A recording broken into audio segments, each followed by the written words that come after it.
Good morning and welcome to Morning Light. I was here. I am still here.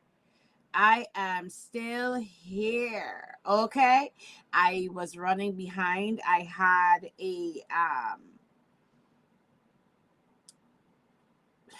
overworked out. Let me just say I overworked out. And so I am here nevertheless. Let's start the morning with our song before we jump into uh, our day.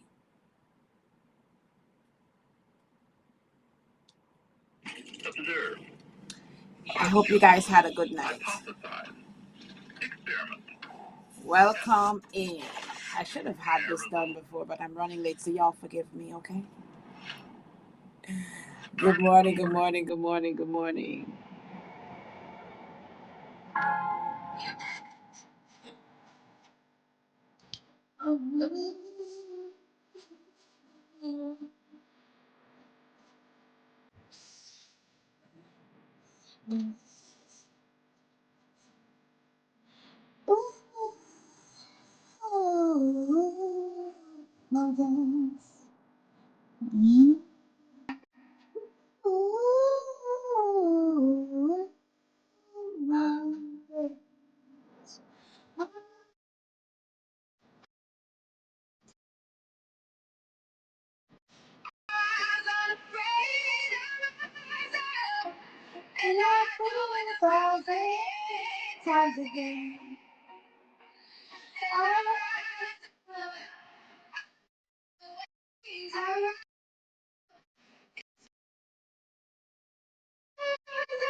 Good morning, good morning, good morning. The power of vulnerability, how embracing it leads to healing.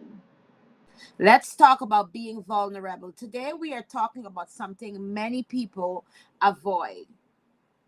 Many people avoid, yet everyone quietly longs for vulnerability.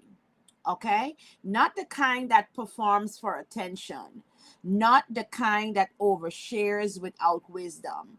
I am talking about the kind of vulnerability that tells the truth about where you are, even when your voice shakes. Because healing does not begin with strength. I'm going to say that again. Healing does not begin with strength. Healing begins with honesty. Healing begins with honesty. Many people believe vulnerability makes them weak. But what if the opposite is true? What if vulnerability is the doorway to clarity, deeper relationships, and real freedom? Take a moment and sit with that thought as we dive into pillar number one, what vulnerability really is. It is the courage to say, this really hurts me.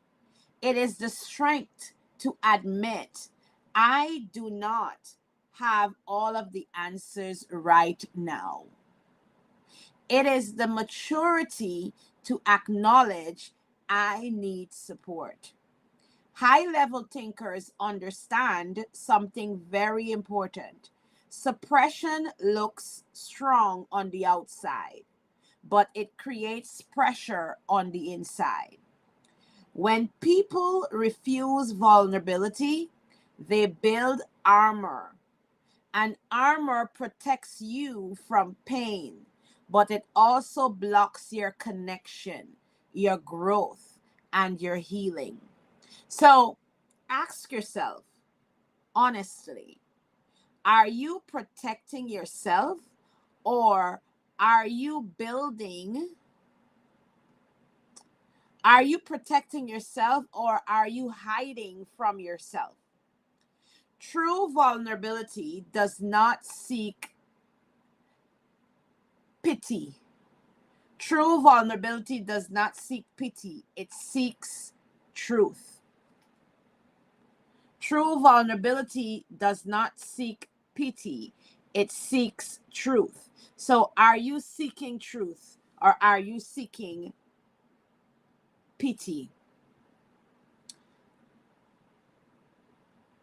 Pillar number 2. Why people fear vulnerability? Why do people fear vulnerability? Why do people fear vulnerability? Most people are not afraid of being honest. They are afraid of what honesty might cost them. I'm going to repeat that. Most people are not afraid of being vulnerable, of being honest. They are afraid of what honesty might cost them. Some fear losing control if they speak about what's going on in their lives. Some fear about being misunderstood. Some fear that once they open up, they will never be able to close that door again. And many learned early in life that showing emotion brought criticism or rejection. So they learned to stay guarded. They became strong in public and silent in private. But here is the deeper truth: avoiding vulnerability does not remove pain, it delays healing. Avoiding vulnerability does not remove pain, it delays healing. When emotions are buried, they do not disappear. They resurface through stress, through anger, through exhaustion, or emotional distance. So ask yourself this: what would change in your life if you stop performing strength and started practicing honesty? Who taught you that silence was safer than truth? Pillar number 3: vulnerability and emotional intelligence. Vulnerability and emotional intelligence. Vulnerability is not losing control. It is understanding yourself well enough to express what is real without collapsing. Emotional Emotional intelligent do not hide their feelings. When you're emotionally intelligent, you do not hide your feelings. The negative them. You regulate them. You regulate those feelings instead of hiding it.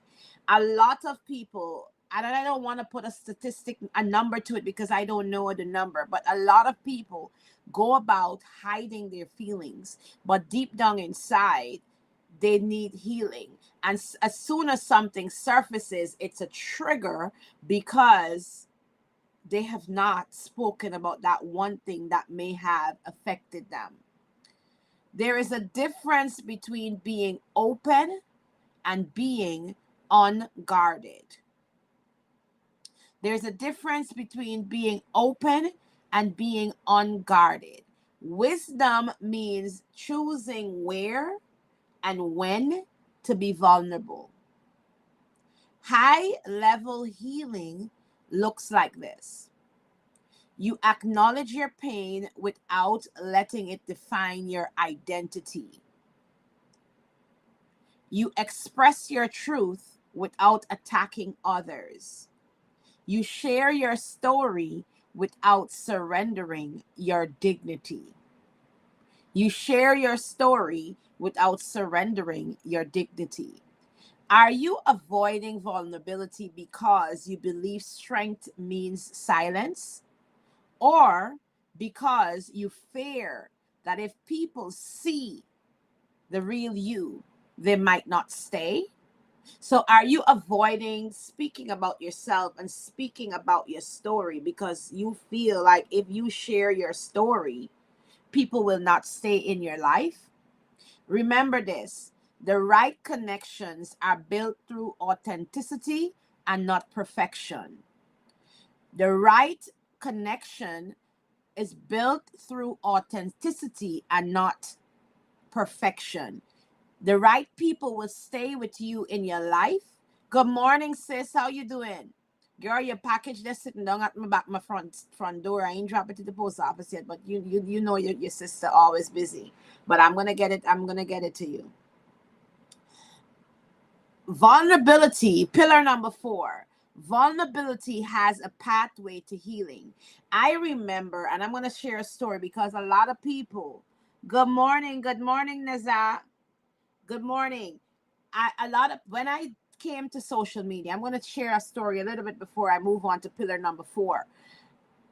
When I came to social media and I started selling my jewelry, I remember showing up, and I had maybe a few people that would come on my live. This is in the beginning of my journey on social media.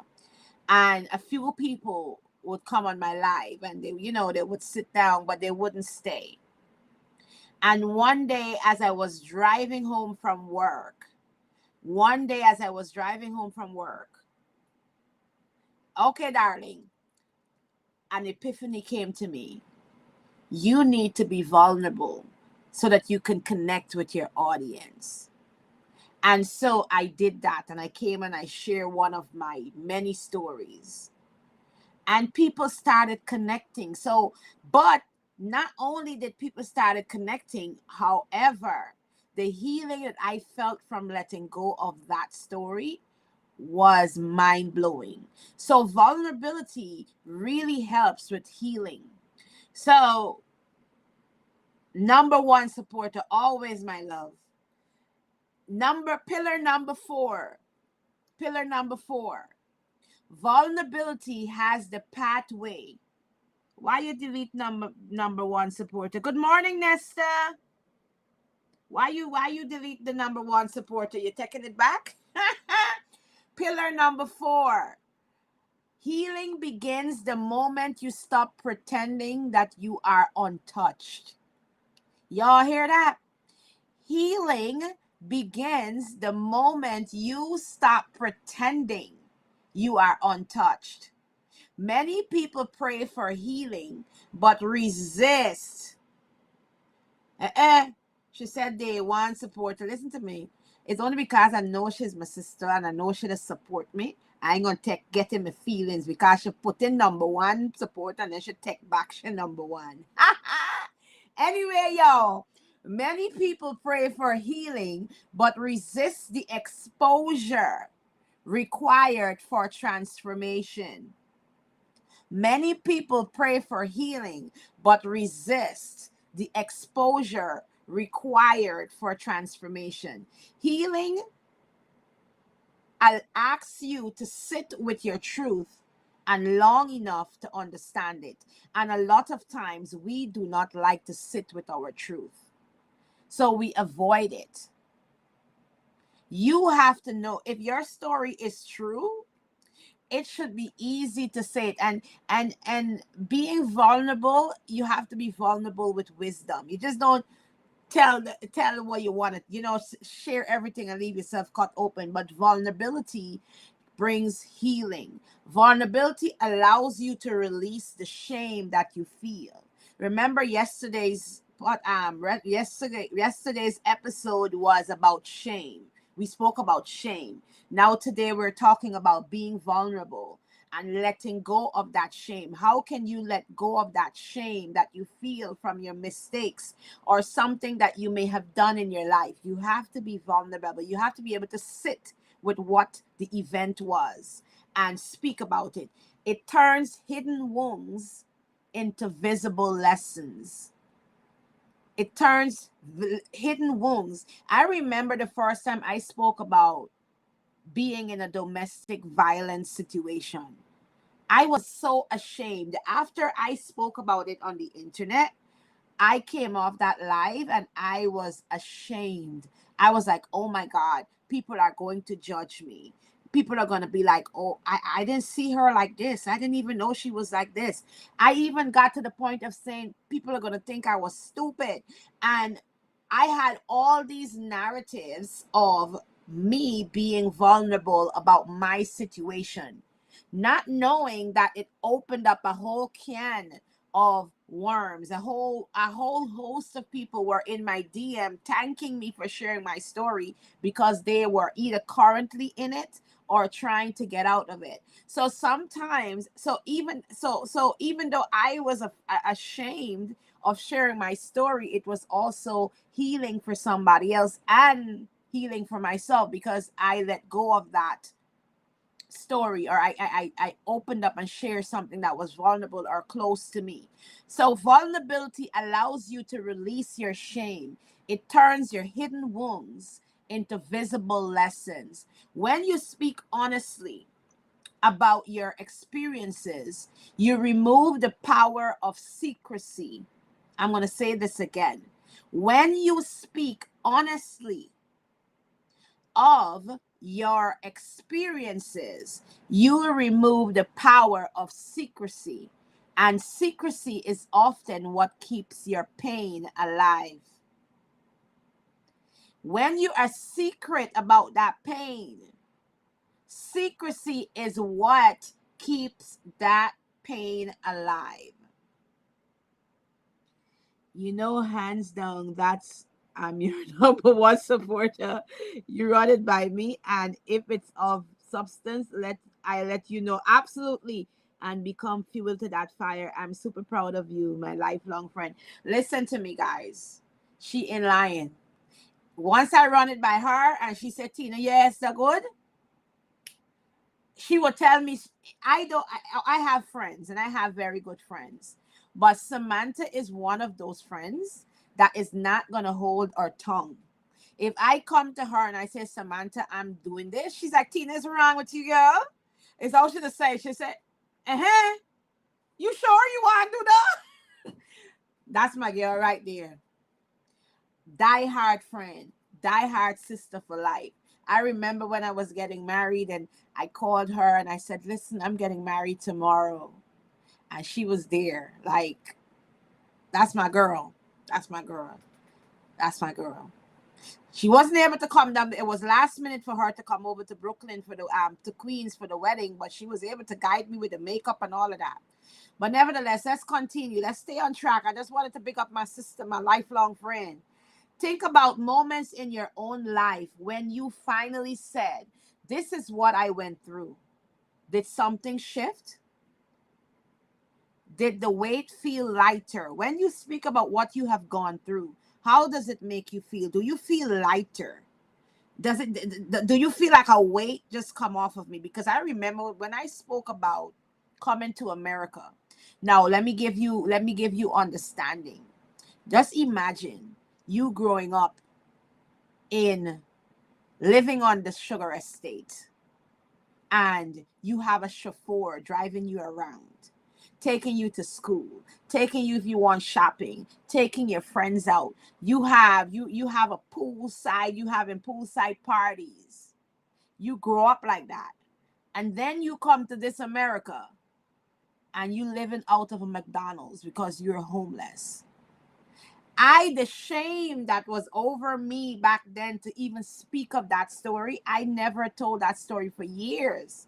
And when I said it, oh my God, I felt like a burden came off of me. But at the same time, I was ashamed. I was like, oh my God, people gonna judge me now. People gonna be like, oh, that's what she left Guyana for come to America for. Yes. But I want to ask you this question. When you speak about your story and what you have gone through, how does it make you feel? Do you feel lighter? Do you feel like a weight is coming off of your shoulder?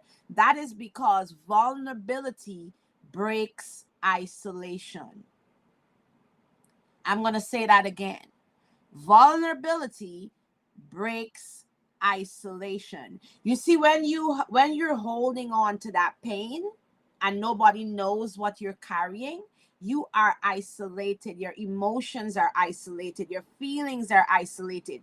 But the moment you speak it and you let it go and you let it out, it breaks away that isolation. It breaks away that pain that you was carrying for such a long time. It reminds you that you are not alone and you were never meant to carry everything by yourself. My friends, you are never meant to carry everything by yourself. And and you know, yesterday we broke down mistakes, right? And we spoke about why do we go through the same thing over and over. For example, and I use the example of being with a man that abused you, and then you came out of that relationship, and then you started another relationship, and this other person abuses you again. And we spoke about the pattern, what makes you go, what makes you do things repetitive. And it's not because you're stupid. It's because something inside of you is looking for something. And you keep going back to something that's familiar. You don't want the uncomfortable. You want the unfamiliar. You want to be you want to, not the unfamiliar. You don't want to the unfamiliar. You want the familiar. You go back to what's comfortable because the human mind makes us do that.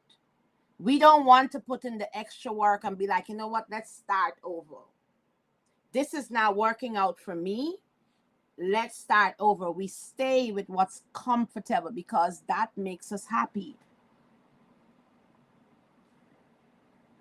The power of secrecy is no longer a burden when you speak about that which was intended to break you. It helps you to face your trauma and grow strength. Yes, it does. But you see, many people, even in our Caribbean diaspora, unless you're educated and understand the power of mental health and what mental health having depreciating or deteriorating mental health does to you, we don't think that we need to talk about the things that has happened to us. We think we just need to put it under a carpet and leave it alone. But we don't realize that things that may have happened to us in our childhood resurfaces as adults.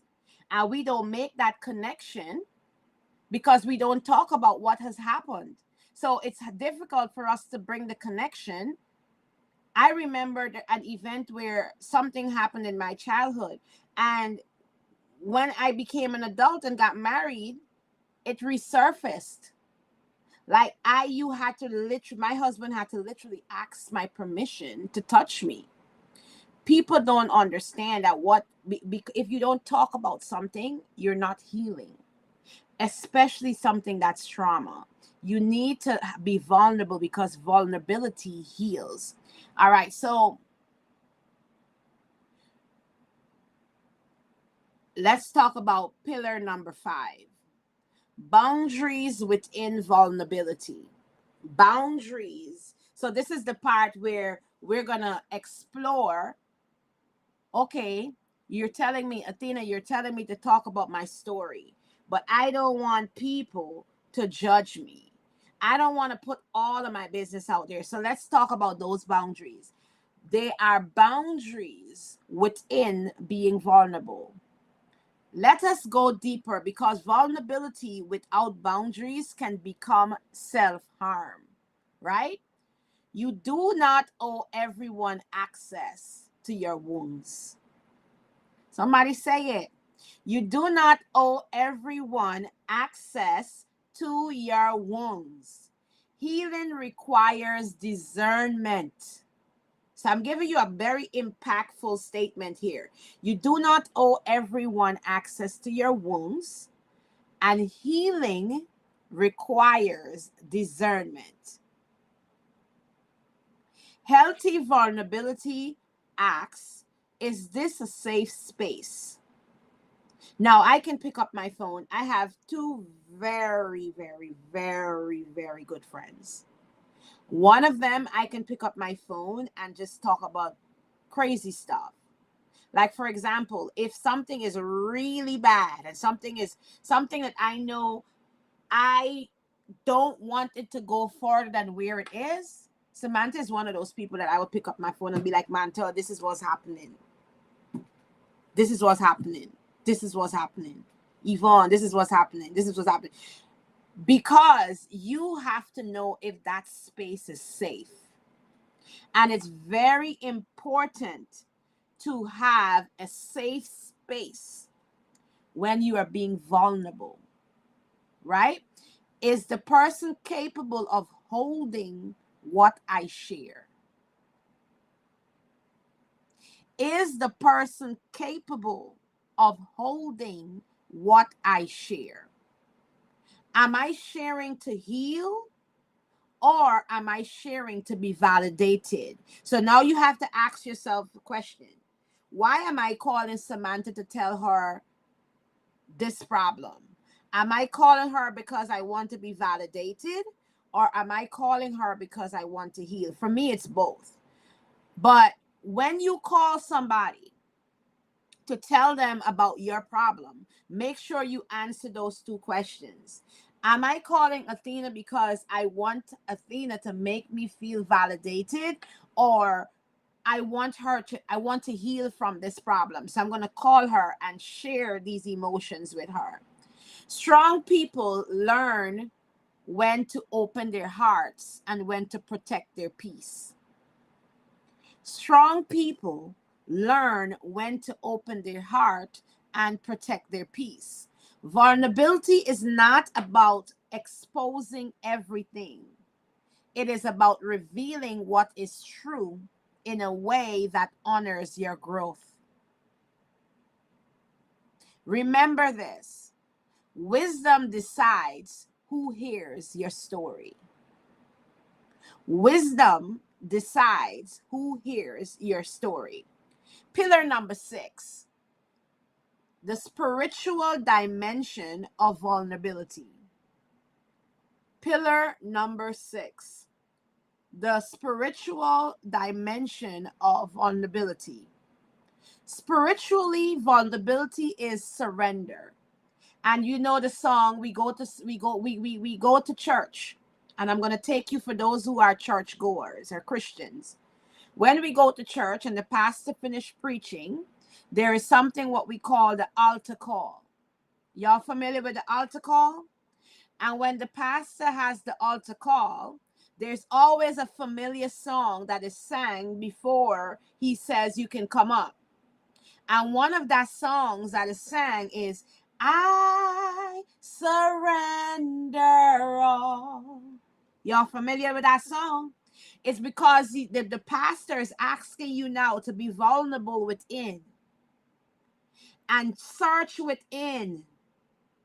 Search within and see your shortcomings where you have fallen short of the glory of God before you come and say, Lord, I surrender to you.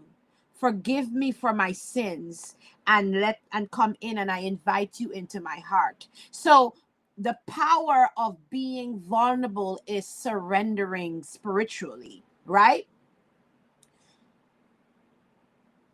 It is releasing when you surrender, you are releasing the illusion that you must carry everything alone. So when you're at that altar and the pastor is saying surrender, you are surrendering because you are releasing that illusion in your head that tells you that you must carry everything alone.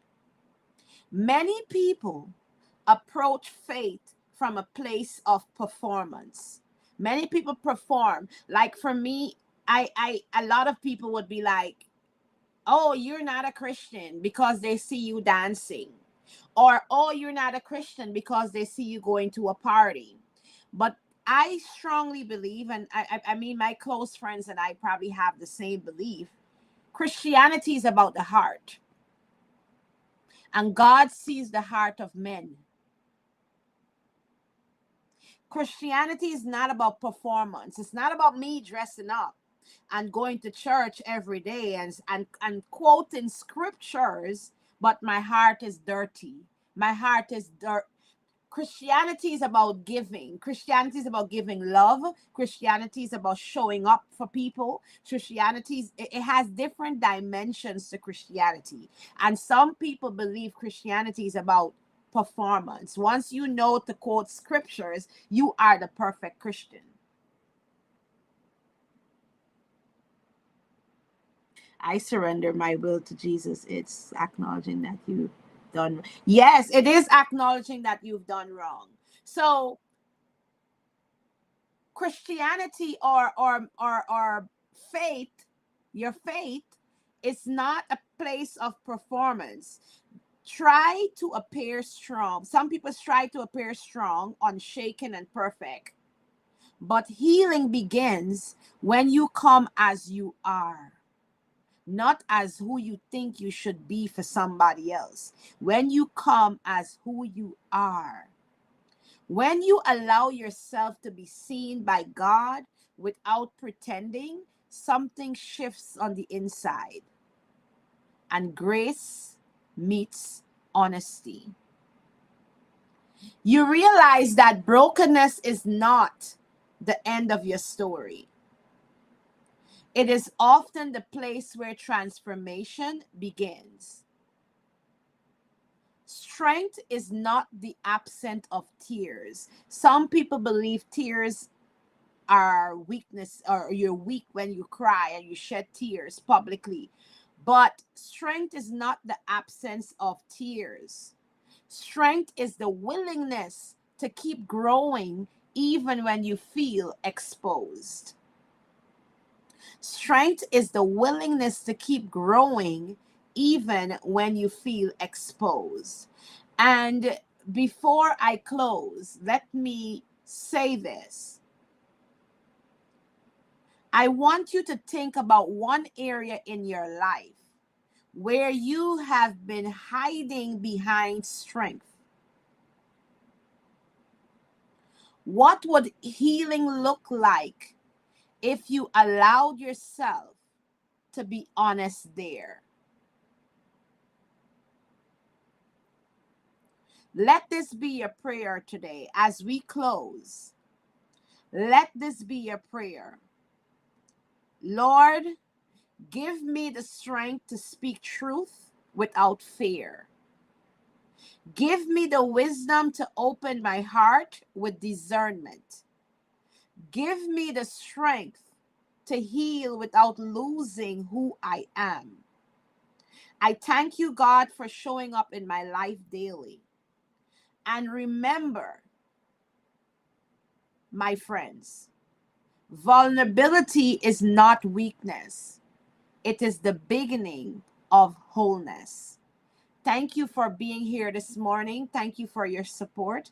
I love you and see you guys next Monday. Happy Friday. It's Friday. It's competition weekend. My daughter is competing in Chicago tomorrow and Sunday. So say a prayer for her as she prepares. Say a prayer for us as a family as we travel to Chicago tomorrow and for competition. It's going to be amazing. It's going to be amazing. So you guys stay tuned for that content. I will be sharing content about her. I will be sharing content about her competition all weekend. And so stay tuned to that.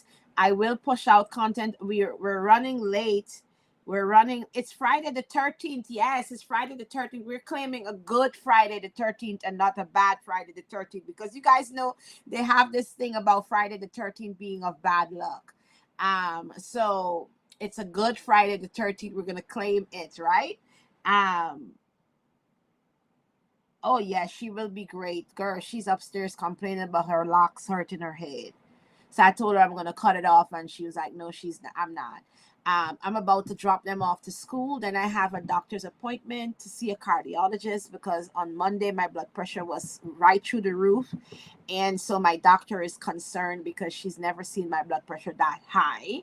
So she's jumping into it immediately. She's like, we gotta fix this. So I am heading into the cardiologist this morning. And so from here, I'm dropping them to school and then we're going to head there. So, you guys have a blessed and fulfilled day.